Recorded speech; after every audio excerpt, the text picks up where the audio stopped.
네, 오늘 제가 사무엘하 5장 17절에서 25절에 있는 말씀을 들고서 하나님과 동행하는 삶이라는 제목으로 오늘 이 시간 여러분들과 함께 말씀을 나누려고 합니다.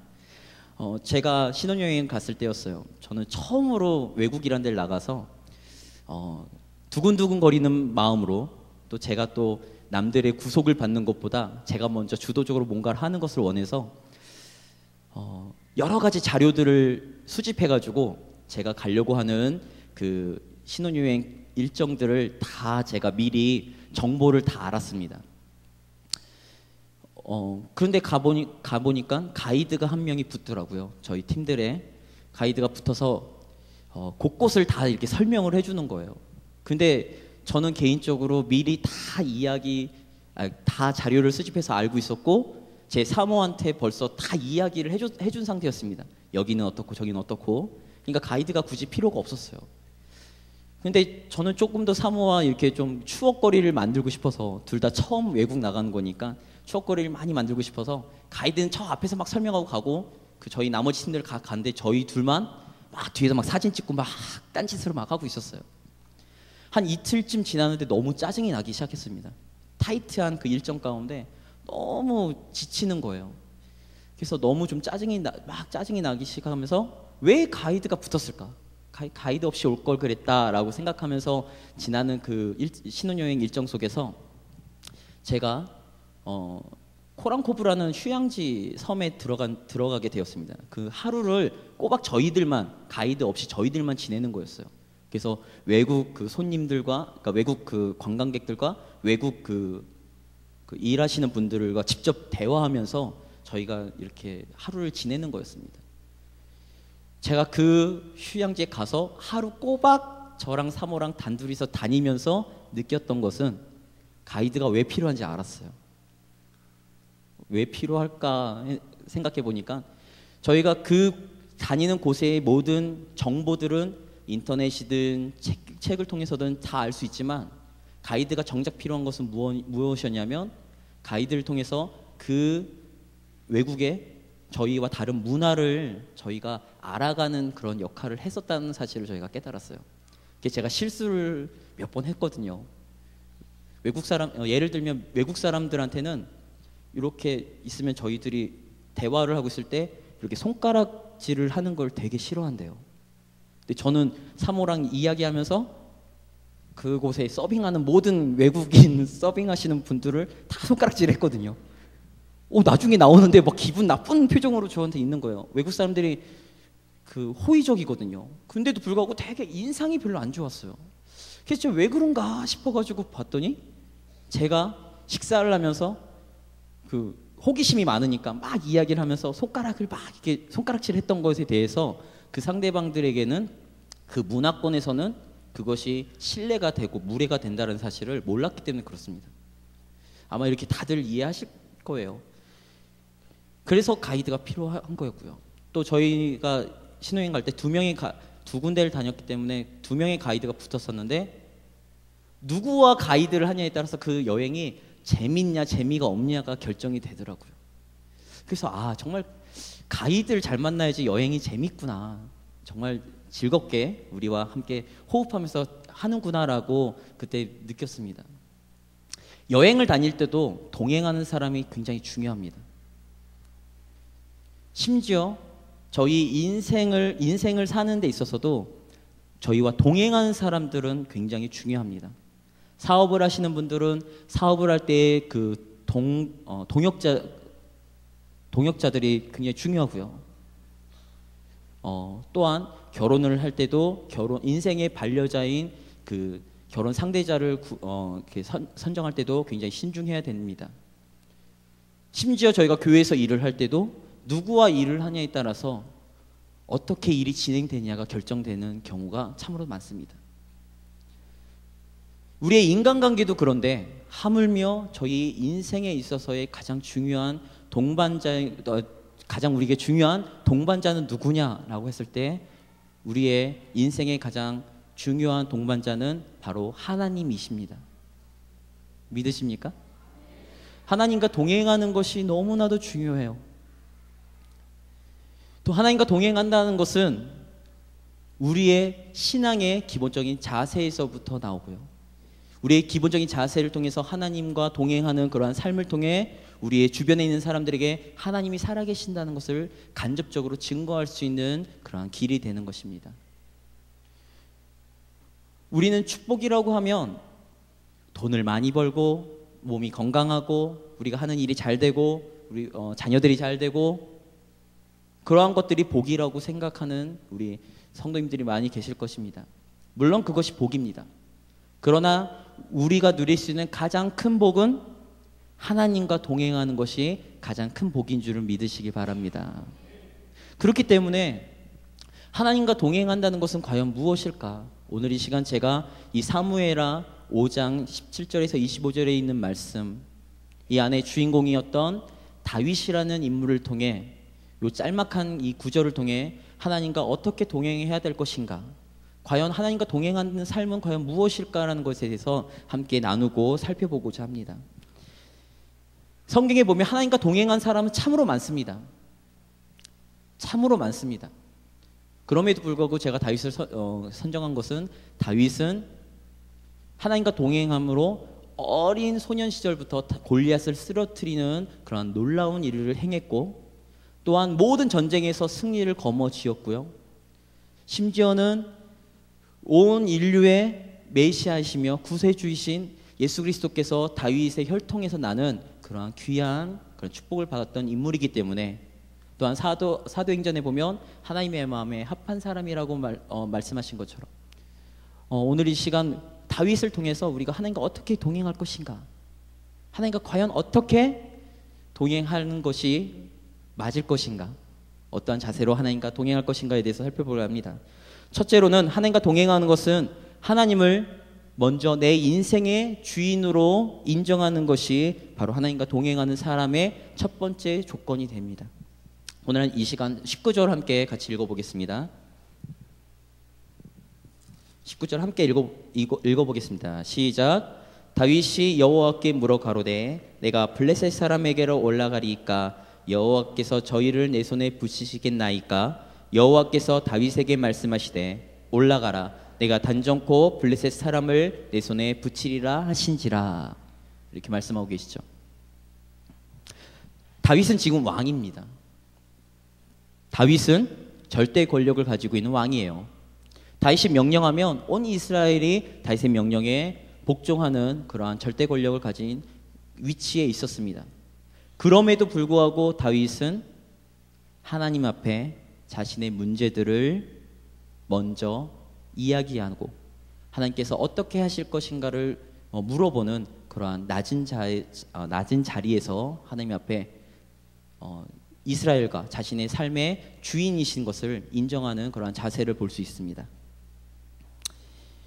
예수님께서도 우리에게 이렇게 말씀하셨어요. 누가복음 16장 1절 13절을 통해 우리는 하나님의 청지기이며 하나님을 어떻게 섬기는지에 대한 자세를 예수님께서 우리에게 가르쳐 주셨습니다. 우리 모든 이 시간 나오신 우리 성도님들은 하나님께서 이 땅에 청지기로 부르심을 믿으시길 바랍니다. 그렇다면 청지기는 주인의 뜻을 위해서 사는 사람이 바로 청지기인 것입니다. 우리 성도님들, 우리는 이렇게 고백할 때가 너무나 많아요. 하나님, 내 인생의 주인은 하나님이십니다 라고 하지만 정작 중요한 자리에 중요한 문제 가운데 있을 때는 과연 어떻게 우리가 하나님 앞에 서는 것인가? 우리 성도님들, 여러분들은 인생의 주인을 하나님으로 인정하고 계십니까? 인정하고 계십니까? 그렇다면 하나님이 어떤 뜻으로 우리의 인생을 이끌어 가실 것에 대해서 여러분들이 먼저 살피시고 하나님의 뜻을 먼저 구하시는 그런 성도님들이 되시기를 예수님의 이름으로 기도드립니다. 둘째로는요, 하나님과 동행하는 삶은 하나님의 말씀에 순종하는 것입니다. 다시 말씀드리면 하나님과 동행하는 삶의 자세는 하나님의 말씀에 순종하는 것입니다. 우리 한번 23절을 같이 읽어보겠습니다. 23절 한번 읽어보겠습니다. 23절, 24절이요. 같이 읽겠습니다. 시작. 다윗이 여호와께 묻자온데 가라사대 올라가지 말고 저희 뒤로 돌아서 뽕나무 숲을 남편에서 저희를 엄습하되 뽕나무 꼭대기에서 걸음 걷는 소리가 들리거든 곧 동작하라. 그때 여호와가 내 앞서 나아가서 블레셋 군대를 치리라 하신지라. 비슷한, 아까 우리가 읽은 말씀과 비슷한 문맥입니다. 오늘 이 시간을 보면, 이 말씀을 보면요, 다윗은 용사 중에 용사이고 지략가 중에 지략가입니다. 다윗이 나갔던 전쟁은 다윗은 항상 승리했던 사람이에요. 어떤 전쟁에서도 승리했던 사람입니다. 그를 감히 해할 수 없을 정도로 그는 굉장한 용사이면서도 지략가이고 전술가였습니다. 그럼에도 불구하고 오늘 이 본문을 보면요, 하나님께 어떻게 해야 될지를 물어보는 장면이 나와요. 우리가 앞에서 읽었던 말씀을 보면 하나님께서 블레셋을 내 손에 붙이겠다라고 말씀하시고 다윗이 본인의 그 하나님께서 주신 지혜와 능력으로 블레셋을 이긴 장면이었다면, 오늘 이 말씀은요, 하나님께서 구체적인 그러한 말씀을 통해서, 전술을 통해서 다윗에게 승리를 안겨주는 장면이 나온 것입니다. 다윗은 자신의 경험이 있었어요. 다윗은 자신의 지식이 있었어요. 그럼에도 불구하고 하나님의 말씀이 임했을 때, 하나님께서 말씀하셨을 때 자신의 경험과 자신의 지혜와 자신의 지식을 다 내려놓고 하나님의 말씀에 순종하였습니다. 우리 성도님들, 인생을 살다가 또한 신앙생활을 하다가 보면 우리는요, 가끔 이러한 모습에 빠질 수 있습니다. 유혹에 빠질 수 있어요.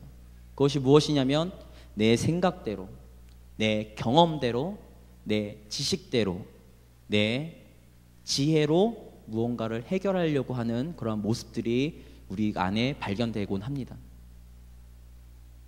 다윗은 왕이 되기 전에 수많은 전쟁을 통해서 다윗은 승리를 거머쥐었던 사람임에도 불구하고 다윗은 오늘 이 시간 하나님 앞에 겸손한 자리에서 온전하게 하나님의 말씀에 순종하는 것을 볼 수 있습니다. 이 성경을 보니까요, 이 말씀과 비슷하게, 그러니까 오늘 읽은 말씀과 비슷한 장면이 또 한 군데 나오더라고요. 그 나오는 것이 어디냐면 사무엘상 13장에 있는 말씀입니다. 사무엘상 13장에 보면 사울이 왕이었을 때 블레셋이 길갈로 올라와서 이스라엘과 대치하고 있는 장면이 나옵니다. 그럴 때 사무엘이 하나님 앞에 제사를 드리고 전쟁을 치러야 되는데 7일이 지나도록 사무엘이 오지 않자 사울은 자신의 생각과 자신의 그 권위를 앞세워서 제사를 드리는 장면이 나와요.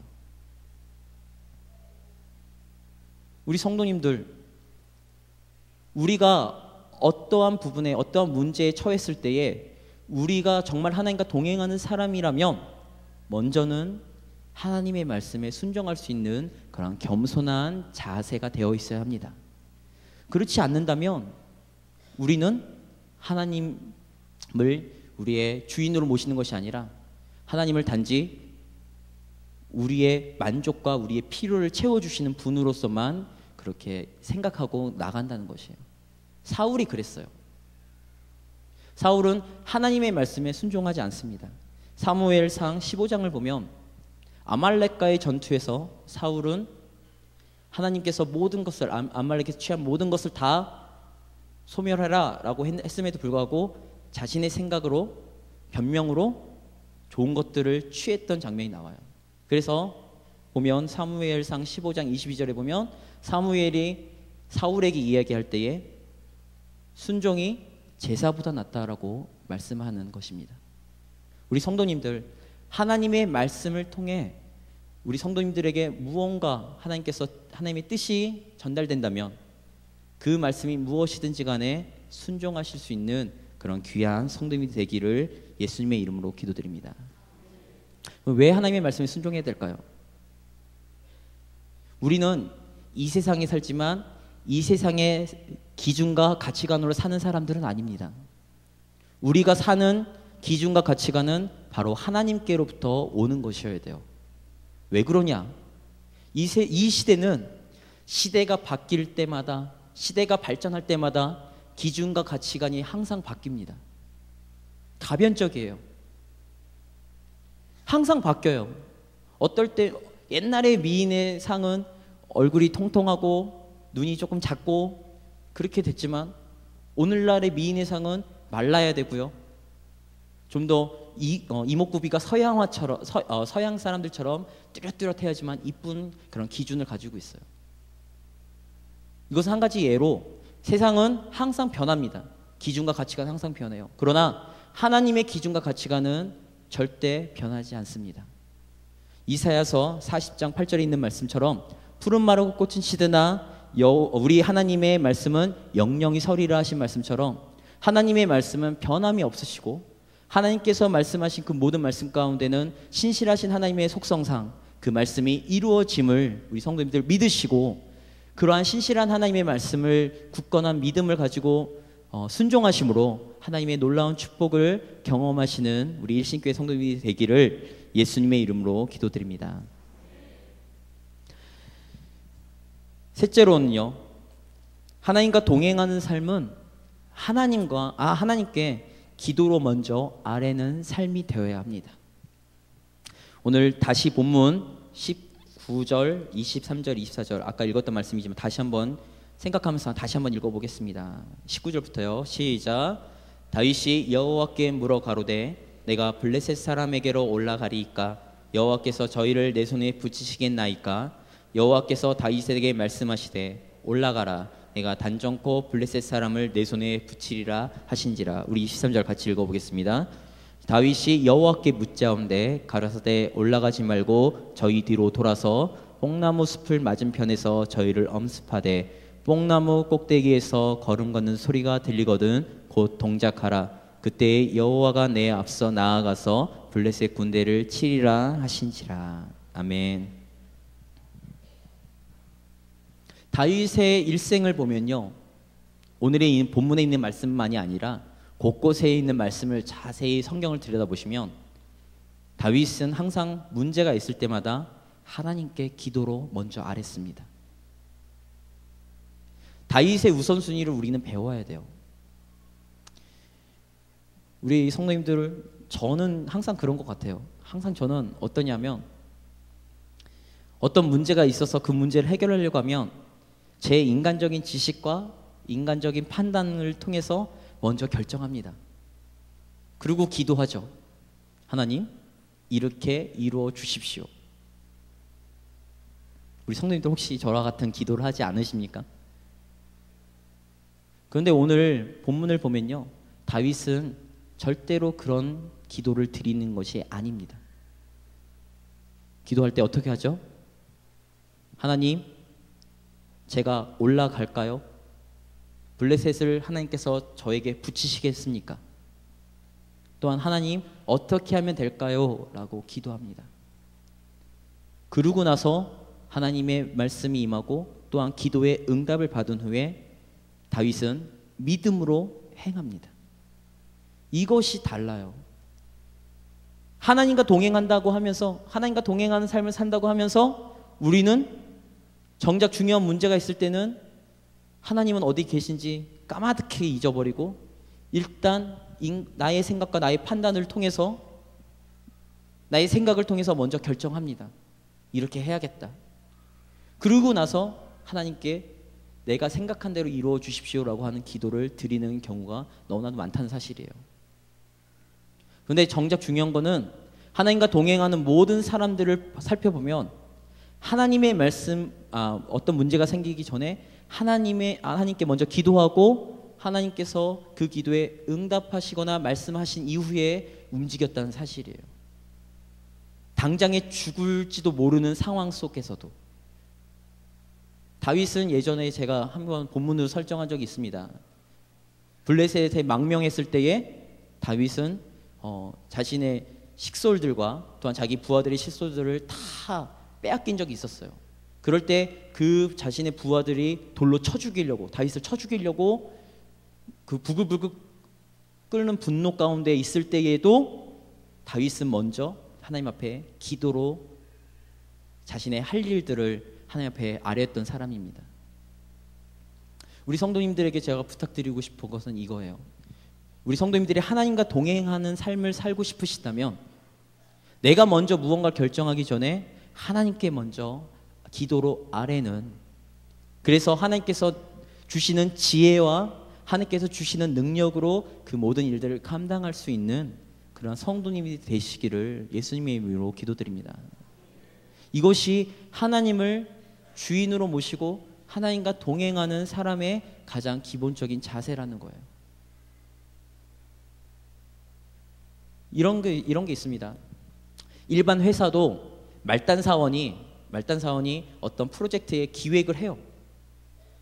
그래도 그 일이 진행되려면 최종적으로 누구에게 결제를 받느냐? 그 회사 최고 경영자 CEO한테 먼저 결제를 받아야지만 그 프로젝트가 진행이 되는 거예요.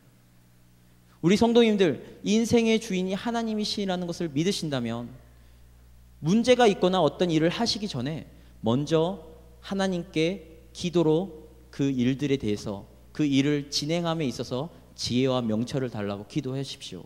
그렇다면 잠언서 16장 9절에 있는 말씀처럼 사람이 자기의 마음으로 길을 계획할지라도 그 길을 하나님께서 인도하실 줄 믿습니다. 그러한 말씀을 믿으십니까? 그런 자세를 통해 우리 하나님과 동행하는 우리 일신교회 성도님이 되기를 예수님의 이름으로 기도드립니다. 마지막입니다. 그렇다면 하나님과 동행하는 사람이라면 어떠한 일들이 일어날 것인가, 어떠한 것들을 하나님께서 우리에게 허락하실 것인가 라는 사실입니다. 네 번째로, 하나님과 동행하는 사람은 최종적인 승리가 보장되어 있다는 사실입니다. 오늘 이 시간 본문 20절과 25절 따로따로 한번 같이 읽어보겠습니다. 먼저 20절부터 함께 읽어보겠습니다. 시작. 다윗이 바알 브라심에 이르러 거기서 저희를 치고 가로되 여호와께서 물을 흩음같이 내 앞에서 내 대적을 흩으셨다 하므로 그곳 이름을 바알 브라심이라 칭하니라. 25절 함께 마지막 읽어볼게요. 시작.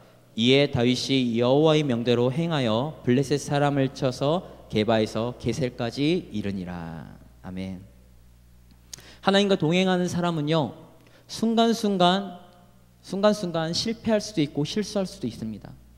하나님과 동행했던, 하나님의 마음에 합한 사람이라고 이야기했던 다윗도 실수했었어요. 실패했었어요. 높은 자리에 있을 때 밧세바를 범하는 그런 간음죄와 살인죄를 범하는 그런 실수를 한 것도 있습니다. 그러나 최종적으로 봤을 때는 다윗에게는 승리를 하나님께서 얹어주셨어요. 오늘 이 시간 하나님과 동행하는 사람이라면 하나님께서는 우리에게 최종적인 인생의 승리를 우리에게 주실 줄 믿습니다. 창세기에서 보면요, 요셉이 나와요. 요셉은 어릴 때 형들의 그 시기를 받아서 애굽으로 팔려갔죠. 30살까지 아무런 그 최의 밑바닥까지 기었던 사람입니다. 그럼에도 불구하고 그 자리에서 매 순간순간마다 하나님과 동행했던 요셉은 나중에 최종적으로 애굽의 총리가 되는, 하나님께서 높이시는 그러한 축복을 받았던 사람이 되었습니다. 또한 하나님과 300년 동안 동행했던 에녹이라는 인물이 나오는데, 에녹은 300년 동안 하나님과 동행하다가 죽음을 보지 않고 하나님께서 친히 데려가신 그런 인물이고요.